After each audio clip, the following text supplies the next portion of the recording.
Well, you stopped here because you need to fix that squilling belt and you don't want to spend any money, and I don't blame you. Don't spend money on a new belt unless it's been a while since that belt has been changed.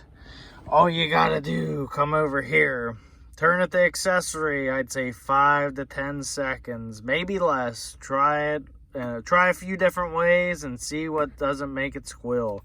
Because you will turn it to accessory, wait, then you'll turn it to start. No squeal.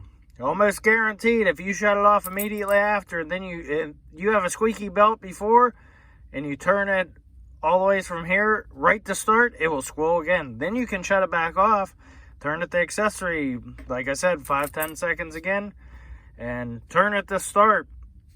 No squeal. You are welcome. Thanks for stopping by, and we'll see you tomorrow at 12:01 a.m. Okay, goodbye.